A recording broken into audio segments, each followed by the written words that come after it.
பெரியாச்சியா இருக்கட்டும், பேச்சியம்மனா இருக்கட்டும், காட்டேரியா இருக்கட்டும், இவங்களுக்கெல்லாம் எப்படி பூஜை பண்ணணும், எந்த மாதிரி பூஜை பண்ணணும்? இப்போ நிறைய பேர்னால கோவிலுக்கு போக முடியாது, அவங்களோட போட்டோஸுமே அவ்வளவா கிடைக்காது. இப்போ வந்து சிலைகள்ல தான் எல்லா இடங்கள்ல இருக்கு. இப்போ வீட்டுல நாங்க வந்து இந்த சாமியை வழிபடணும், வீட்டுல பெண் குழந்தை வச்சிருக்கோம், என் பெண் குழந்தைக்கு எல்லா சகல சௌபாக்கியமும் கிடைக்கணும் அப்படின்னா நாங்க இவங்களுக்கு என்ன மாதிரியான பூஜையை பண்ணணும்? இவங்க ரொம்ப உக்கிரமானவங்க தான். நம்ம குழந்தை திடீர்னு சொல் பேச்சு கேட்கலன்னா அடுத்த 10 நிமிஷத்துல கேட்டுரும். ஆனா அவங்க வந்து ஏன் தப்புனா தப்புன்னு பேசக்கூடியவங்க. இவங்களை வந்து ஒண்ணு மொட்டை மாடியில இல்லைனாக்கா வீட்டு வாசல்ல அப்படிதான் கும்பிடணும். அப்ப வருஷத்துக்கு ஒரு வாட்டி இவங்களுக்கு சில போட்டோ எல்லாம் கிடையாது. நீங்க கூகுள்ல தேடினீங்கன்னா இருக்கும், அதெல்லாம் டவுன்லோட் பண்ணிக்கவே தேவையில்லை. நல்லா மஞ்சளை பிடிச்சி வச்சு பொட்டு வச்சிங்கன்னா அம்மா. இப்போ இன்னுமே இப்பவுமே அவங்களோட நடமாட்டம்லாம் இருக்கிறதுங்கிறது உண்மைதானே? கிராமங்கள் அவங்க அதிகமா வந்துட்டு இப்போ சிட்டிலலாம் அந்த மாதிரி கிடையாது. கிராமங்கள்ல சொல்லுவாங்க அங்க தூரமா ஒரு புள்ள நடந்து போச்சு, ஒரு சின்ன புள்ள விளையாடு, இப்பதான்ப்பா விளையாண்டு கிடையாது நேரம் சிட்டில இருக்காங்க. பாரிஸ்ல பாடிகார்ட் முனீஸ்வரர் அங்காள பரமேஸ்வரி இருக்காங்களே, நைட்டு 1 மணிக்கு போங்க, அங்க ஒரு வயசான ஒருத்தர் நடந்து போற மாதிரி காட்சி தருவாங்க. ஒரு 18 வயசு பையன் எப்படி போனா எப்படி இருப்பாரு, நல்ல மேன்லியா, அதெல்லாம் காட்சிகள் இருக்கு, இப்பவும் இருக்கு. இப்போ நான் ஒரு மீட்டிங்க்கு போகிறேன், குலதெய்வத்தை கும்பிட்டுட்டு திருநூறு பூசிட்டு வாங்க, போகிறதுக்கு முன்னாடி அங்கே என்னென்ன பிரச்சனை இருக்கோ அதை சால்வ் பண்ணி கொடுத்துருவோம். நம்ம கண்ணுக்கு தெரிஞ்ச தெய்வம் அதுதான், நம்ம ரத்தம் அது. ஸோ அப்படி பார்க்கும்போது பார்த்தீங்கன்னா இந்த பேச்சியம்மன் அப்படின்றது வந்து பார்த்தீங்கன்னா இவங்க வந்து கர்ப்பிணி பெண்கள் வழிபாடு செய்வாங்க. குழந்தை பெத்த உடனே அந்த குழந்தைய தூக்கிட்டு போய் அவன் மடியில் போட்டுருவாங்க, இது உன் குழந்தை தான்ட்டு. அப்போதான் அவள் சாந்தி அடைவா. அதை கர்ப்பமாக இருக்கிற வரைக்கும் அவள் காவை காத்துட்டு அவ்வளோ உக்கிரமாக இருந்தால் அந்த பெண்ணை காவை காப்புவா.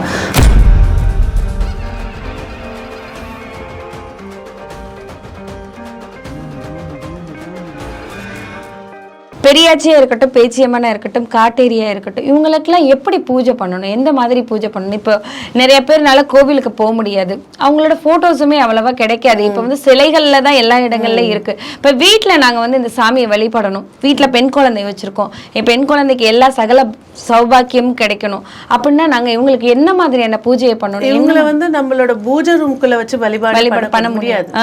இவங்க ரொம்ப உக்கிரமானவங்க தான். நம்ம குழந்தை திடீர்னு சொல் பேச்சு கேட்கலன்னா அடுத்த 10 நிமிஷத்துல கேட்டுரும். ஆனா அவங்க வந்து ஏன் தப்புனா தப்புன்னு பேசக்கூடியவங்க.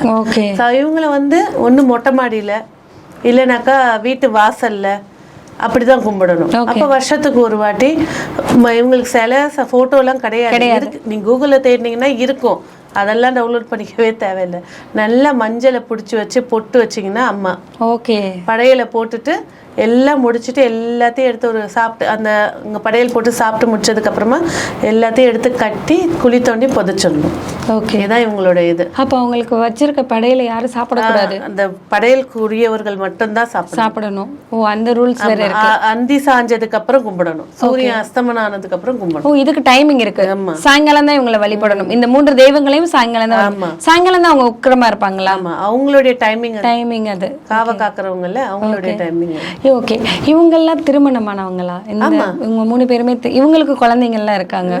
இவங்களோட குழந்தைங்க தான் நம்ம இருக்காங்க. பேச்சியம்மனோட குழந்தை இருக்காங்க, காட்டேரி குழந்தை யார், சுடலமாட சாமி இதெல்லாம் இருக்காங்க. அவங்க ஏன்னா சில பேர் வந்துட்டு பேச்சியம்மன் ரொம்ப உக்கிரமானவங்க, அவங்க வந்துட்டு கர்ப்பிணிகள் எல்லாம் வந்துட்டு எதாவது பண்ணிடுவாங்க.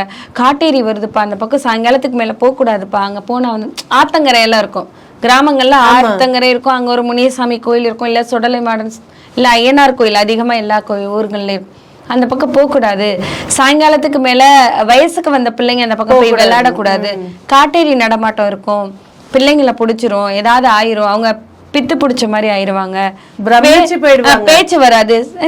சில பேர் நம்மளே நிறைய இடத்துல கண்ணால பார்த்திருப்போம், பல்லு 2 கட்டிப்பாங்க, அவங்களால பேச முடியாது, இந்த மாதிரி சில விஷயங்கள்லாம் சொல்லுவாங்க. அது உண்மையா? அது உண்மை. அது வந்து பாத்தீங்கன்னா 40% உண்மை. 60% நம்ம கூட இருக்கிறவங்க சொன்ன கதையை நம்பி நம்பி நம்பி உடம்புல ஊர்னது. அது அவங்க வந்து மிரட்டிடுவாங்களா, என்ன பண்ணுவாங்க? அதாவது ஒரு எல்லை தெய்வம் வந்து எப்படி இருக்கும் அப்படின்னு பாத்தீங்கன்னாக்கா உக்கிரத்தோட ரூபத்துல இருக்கும். அவங்க வந்து காவ காக்கக்கூடிய நேரத்துல அவங்களுக்கு இப்போ உங்க அம்மா வராங்கன்னா தெரியும், நான் வரேன்னா தெரியும், திடீர்னு ஒரு 3வது பர்சன் வந்தா யார் இவன்? இப்போ நம்ம வீட்டில் வளர்க்குற ஒரு நாய்க்குட்டியே வச்சு நம்மள மாதிரி மனுஷ ரூபத்திலே வருவாங்க. எஸ், இல்ல வேற மனுஷ ரூபத்துல வருவாங்க, 5 அறிவு ஜீவத்தோட ரூபத்துல, நாய் ரூபத்துல, குதிரை ரூபத்துல, இந்த ரூபத்திலயும் வருவாங்க. ஏன்னா சில பேர் சொல்லுவாங்க, நாங்க பார்த்தோம் ஒரு சின்ன பிள்ளைய ஒரு பிள்ளை வந்து விளாண்டுச்சு, அதுக்கு நிறைய முடி இருந்தது, நல்ல மஞ்சள் எல்லாம் பூசி இருந்தாங்க, பெரிய பொட்டு வச்சிருந்தாங்க, கொஞ்ச நேரத்துல அவங்கள காணோம். பார்த்தா அவங்களோட விளையாண்ட குழந்தைங்களுக்குலாம் வந்துட்டு சில பேர் பேச மாட்டாங்க, பயந்து போன மாதிரி இருப்பாங்க. அவங்கள மந்திரிக்க எங்கேயாவது டிப்ரெஷனை வந்து கியூர் பண்றதுக்காக வருவாங்க சில பேர். ஓகே, அதுதான் வந்து மெயின் விஷயம். அதுதான் சொல்ல, தெய்வம் வர்றது 40% உண்மை, 60% கூட உள்ள இந்த தாத்தா பாட்டிங்க சொல்லி பயம்புத்தி வச்சது. இப்போ நம்ம ஒரு விஸ்வ ரூபத்தை பார்க்கும்போது நம்ம பிரமிச்சுதான் இருப்போம். இல்ல ஏன் அப்படி சொல்றாங்க? காட்டேரி வந்துருப்பா, குழந்தைங்களை ஏதாவது பண்ணிரும் ஏன் சொல்றாங்க? அவங்களோட பயம். அவங்களோட காலத்துல என்ன சொல்லுவாங்க, 6 மணிக்கு மேல போனா காட்டேரி அடிச்சு கூட்டு போயிரும், தூக்கிட்டு போயிரும் அப்படி. ஏன்னா 6 மணிக்கு மேல போனா வெளிச்சம் இருக்காது, மிருகங்க அடிச்சிரும். அப்ப இவங்க எல்லாம் நார்மலா சொன்னா கேட்பாங்களா? இப்ப ஒரு ஆர்டிக்கல் கூட பார்த்தேன், எம்.ஆர். ராதா சார் வந்து ஒருத்தர்கிட்ட பேசும்போது, இந்த சைடு ஒரு வெள்ளையா ஒரு உருவம் போச்சுட்டானா அப்படியான்னு கேட்கும், இந்த சைடு முருகர் போறா பொய் சொல்லாதடா. அப்ப மனுஷனோட மனசுல நெகட்டிவ்னஸ் வந்து அவ்வளவு உள்ள இருக்குது. கண்டிப்பா. அப்ப வந்து பாத்தீங்கன்னா எல்லா தெய்வத்துக்கும் பாசிட்டிவ் இருக்கு. இவங்க காவ காத்தவங்க சம்மந்தம் இல்லாத ஆள் உள்ள வந்து அடிக்கதான் செய்வாங்க. கண்டிப்பா. அப்ப இவங்க காவல் பார்க்க போகும்போது ஒரு தப்பு செய்யறாங்க, ஒரு கெட்ட எண்ணத்துல இருக்காங்க அப்படின்னு வராங்கன்னா அவங்க மிரட்டிட்டு தான் போவாங்க. இவங்க அதிகமா வந்து குழந்தைங்க விளையாடுற இடத்துக்கு வராங்க. ஏன் அவங்க குழந்தை பருவத்துக்கு போய் அவங்க விளையாடணும்னு நினைச்சு வருவாங்க. குழந்தைங்க இருக்கிற இடத்துக்கு வரதுக்கு காரணம் என்னன்னா, அந்த குழந்தைக்கு ஏதாவது நோய் நொடி இருந்துச்சுன்னா அதை வெளியில எடுத்து காட்டுவாங்க. புரியுதுங்களா? இப்ப வந்து ஒரு குழந்தை பயப்படுது அப்படின்னா அந்த குழந்தைய தைரியமா கையை பிடிச்சி இழுத்துட்டு போற அந்த 10 நிமிஷம் அந்த டிப்ரெஷன்ல இருந்து வெளியில கொண்டு வரும்போது அது மயக்கம் போட்டுதான் விழும். ஓகே. அந்த ரூபத்தை பார்க்கும்போது பயப்படுதான் செய்யும். இது நம்ம என்ன செய்வோம், ஒரு சைக்காலஜி கிட்ட கூட்டு போவோம், இல்லைன்னா இது இப்படி இல்லடான்னு ஒரு ஸ்டோரி சொல்லுவோம். அவங்க வந்து எக்ஸ்பெரிமெண்டா காட்டுவாங்க. Okay okay. அது ஆன்மா. இப்ப இன்னுமே இப்பவுமே அவங்களோட நடமாட்டம் எல்லாம் இருக்கிறதுங்கிறது உண்மைதானே? கிராமங்கள் அவங்க அதிகமா வந்துட்டு இப்ப சிட்டில எல்லாம் அந்த மாதிரி கிடையாது. கிராமங்கள்ல சொல்லுவாங்க, அங்க தூரமா ஒரு புள்ள நடந்து போச்சு, ஒரு சின்ன புள்ள விளையாடு, இப்பதான்ப்பா விளையாண்டு கிடையாது நேரம் சிட்டில இருக்காங்க. பாரிஸ்ல பாடிகார்ட் முனீஸ்வரர் அங்காள பரமேஸ்வரி இருக்காங்கல்ல, நைட்டு 1 மணிக்கு போங்க, அங்க ஒரு வயசான ஒருத்தர் நடந்து போற மாதிரி காட்சி தருவாங்க. ஒரு 18 வயசு பையன் எப்படி போனா எப்படி இருப்பாரு, நல்ல மேன்லியா, அதெல்லாம் காட்சிகள் இருக்கு. ஓகே, இப்பவும் இருக்கு. ஓகே. இல்ல அதிகமா கிராமங்கள்ல இந்த பேச்சு இருக்கும். இப்பதான்ப்பா கொஞ்ச நேரத்துக்கு முன்னாடி ஒரு சின்ன பிள்ளைங்க விளையாண்டு இருந்துச்சு, காணோம்ப்பா அப்படி சொன்னா, மாடு மேய்க்கிறவங்க இங்கதான் பார்த்தேன் அப்படிம்பாங்க, ஆடு மேய்க்கிறவங்க இங்கதான் பார்த்தேன்னு சொல்லுவாங்க. அவங்களோட நடமாட்டம் அங்கங்க இருந்துட்டே தான் இருக்கு. எனக்கு இங்க அதிகமா யாரும் வெளியே போறது இல்ல, தெய்வ நம்பிக்கை இருக்கும், ஆனா வெளியே போறது இல்ல. அங்க வந்து அத அவங்க தெரிஞ்சும் இது தெய்வம் அப்படின்னு தெரிஞ்சுமே பயப்படாம யாரோ ஒரு பிள்ளை விளையாடுறாங்க அப்படின்னு சொல்லிட்டு போயிட்டே இருப்பாங்க. அவங்களுக்கு அந்த ஏரியாக்கு அவங்க பாதுகாப்பா இருக்கேன்றத சிம்பிள காட்டிட்டு போறாங்க. அதுலயும் நம்ம கண்ணுல படுது அப்படின்னா நம்மளோட பூர்வ புண்ணியம். ஒரு சிலர் பாத்துருக்கவே மாட்டாங்க, ஆனா தாத்தா சொல்லுவாங்க, அங்க போறாங்கடா கம்முன்றா வாய மூடு அப்படின்னு சொல்லுவாங்க. அந்த நிழல் போகும்போதே அவங்களோட பூர்வ புண்ணியம் அவ்வளோ இருக்கு. சில பேர் இப்ப நம்மளுக்கு கண்ணுல தெரியலன்னா நம்மளுடைய நம்பிக்கைகள் சயின்ஸ், அஸ்ட்ரானமி அந்த மாதிரி ஒரு வளர்ச்சியில இருக்கிறதுனால இப்போ பிளஸ் என்ன மைனஸ் என்ன நம்மளுக்கு தெரியுது. அந்த கிராமத்து மக்கள்கள் எடுக்கும்போது பாத்தீங்கன்னா அவங்களுடைய நம்பிக்கை முழுவதும் தெய்வ நம்பிக்கையா இருக்கும். அப்ப அவங்களோட எண்ணங்கள் ஒரு ரூபமாக அவங்களுக்கு காட்சி தரும். அப்புறம் இன்னொரு கதையுமே சொல்றாங்க, இவங்க பேச்சியம்மாவா இருக்கட்டும், பெரியாச்சியா இருக்கட்டும், காட்டேரியா இருக்கட்டும், ஒரு காலத்துல இவங்களும் மனிதராய் பிறந்து ஒரு அம்மாவுக்கு குழந்தையா பிறந்து வளர்ந்தவங்க, அவங்க அனுபவிச்ச கஷ்டங்கள்லாம் நம்ம அனுபவிக்க கூடாதுன்னு சொல்லிட்டு பெண்களுக்கு இவங்க வந்து காவலா இருக்கிறாங்க. அவங்க பெத்த பிள்ளைக்கு வந்த ஒரு கஷ்டத்தை தடுக்கிறதுக்காக அந்த இடத்துல போய் இது இனிமே யாருக்குமே நடக்க கூடாது, இந்த மாதிரி நான் நடக்க விட மாட்டேன் அப்படின்னு சொல்லிட்டு அவங்க காவலா இருக்கிறாங்க. ஒரு கர்ப்பிணிக்கு நடந்த ஒரு விஷயம் வந்துட்டு, இந்த மாதிரி இனி இந்த உலகத்துல இருக்கிற எந்த கர்ப்பிணிக்கும் இந்த மாதிரி நடக்க விட மாட்டேன், அந்த இடத்துல ஒருத்தவங்க காவலா இருக்கிறாங்க. மனிதராய் பிறந்து கடவுளாய் உருவானவங்க தான் இவங்க. 12ஆம் நூற்றாண்டுல 10ஆம் நூற்றாண்டுல வாழ்ந்தவங்க. ஆட்சிங்கன்னு எடுத்து ஒரு வரலாறு எடுத்து பாருங்களேன், அதுல அந்த ஆட்சிங்க எல்லாம் ஒரு அம்பால கும்பிடுவாங்க. அதுதான் பெரியாச்சு. இவங்களுக்கெல்லாம் ஹெட் நர்ஸ் அவங்க, அதுதான் பெரியாச்சு. இவங்களோட வரலாறுகள் எடுத்தீங்கன்னா பெரிய ஸ்டோரி. அதுல பெரியாச்சிகள் எப்படி பிறந்தாங்க, ஏன் இவங்க வந்து இந்த துறைக்கு மட்டும் இருந்தாங்க, அந்த காலத்துல பிறந்த எல்லா பாட்டிங்களும் பிரசவம் பார்க்கல, ஒரு குறிப்பிட்ட இவங்க மட்டும் பார்த்துட்டு இருந்தாங்க. அதுதான் இது. இன்னொரு விஷயமும் சொல்றாங்க, இவங்களுக்கு உருவம் கிடையாது, ஒரு ஒளி தான். அவங்க ஒரு அகல்ல ஏத்தி வைக்கிற ஒளி தான். எல்லாரும் வீட்டு வாசல்லையுமே அந்த ஊர்ல, இந்த ஊருக்கு வந்துட்டு காவல் தெய்வம் பேச்சியம்மா தான். இந்த ஊருக்கு வந்துட்டு காவல் தெய்வம் பெரியாச்சி தான், இந்த ஊருக்கு வந்து காவல் தெய்வம் எங்களோட காட்டேரி தான் அப்படின்னு சொல்லும்போது எல்லாரும் வீட்டு வாசல்லையும் ஒரு மாடம் வச்சு அதில் ஒரு விளக்கு மாதிரி வச்சு வழிபடுறாங்க. அதை ஒரு குழந்தையாவும் பாவிச்சு அந்த குழந்தைக்கு இந்த சாப்பாடு பிடிக்கும் அப்படின்னு சொல்லி அவங்களுக்குன்னு ஒரு நாள் அமாவாசையோ பௌர்ணமியோ அந்த நாளில் வந்துட்டு அவங்கள வர வச்சு ஒரு இனிப்பு பண்டம் பிடிக்கும்னா அந்த பண்டம் செஞ்சு கொடுத்துட்டு அந்த காதோல கருகமணி அவங்களுக்கு பிடிச்ச கண்ணாடி கருப்பு வளையல் எல்லாமே வச்சு அந்த வழிபாடும் பண்றாங்க. அது எதற்காக பண்றாங்க? அதாவது வீட்டு வாசல்ல அந்த மாட விளக்கு வந்து பாத்தீங்கன்னாக்கா அது பேச்சி அம்மனுக்கு எல்லாம் கிடையாது.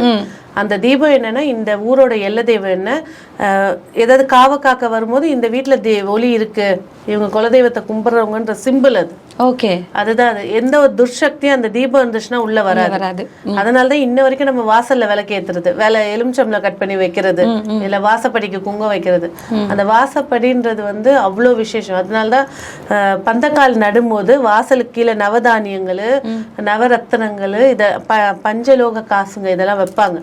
அதெல்லாம் வந்து அந்த ஸ்ட்ரென்த்துக்கு. அப்ப அந்த வாசப்படின்றது ஒரு விஷயத்தை வந்து எந்த விதமான நெகட்டிவ் வைபும் வரக்கூடாதுங்கிற எல்லாமே தீபம். ஓகே, அந்த தீபம் இருந்துச்சுன்னா உள்ள எதுவுமே வராது. தீபம் இல்லாத வீட்டுலதான் பிரச்சனைகள் வரும். ஓகே, நிறைய கோயில்கள்ல பார்த்தா வந்து பேச்சியம்மனுக்கா இருக்கட்டும், பெரியாச்சிக்கா இருக்கட்டும், காட்டேரிக்கா இருக்கட்டும், புடவைகள் சாத்துவாங்க. சில இடங்கள்ல வந்துட்டு பாவாடை சட்டையா கூட கொடுப்பாங்க.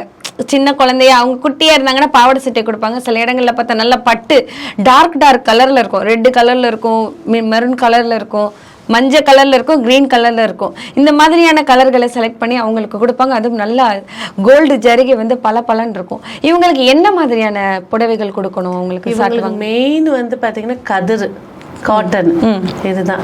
மஞ்சள், பச்சை, ஒரு சில வர்க்கத்தினர் அவங்க கலர் மெரூன் கொடுப்பாங்க. அந்த மாதிரி மெயின் வந்து இவங்களுக்கு என்ன தெரியுமா ரொம்ப பிடிக்கும், தண்டை, காலுக்கு போட தண்டை. அந்த தண்டையை வந்து வச்சு கொடுத்துட்டா அவ்வளோ மகிழ்ச்சி அடைஞ்சிருவாங்க. அவங்களோட விஷயங்கள் வந்து நகைக்கோ பணத்துக்கோ புடவை, காட்டன் புடவை நல்ல மெலிசா நல்ல சூப்பரா ஒரு காட்டன் புடவையும் இந்த தண்டையும் வச்சு வழிபாடு பண்ணாலே சிறப்பா இருக்கும். ஏன் அவங்க தண்டை போடுறாங்க காலுக்கு? அவங்க யூஸ் பண்றது வந்து அதுதான், அவங்களுக்கு அது பிடிக்கும். அந்த தண்டை கழுத்துல வந்து ஒரு வளையம் மாதிரி போடுவாங்க, மூக்குத்தி போடுவாங்க, இதெல்லாம் போடுவாங்க. ஆனா அவங்களுக்கு பிடிச்சது தண்டை. ஏன்னா அவங்க வந்து வாக்கிங்லயே இருப்பாங்க.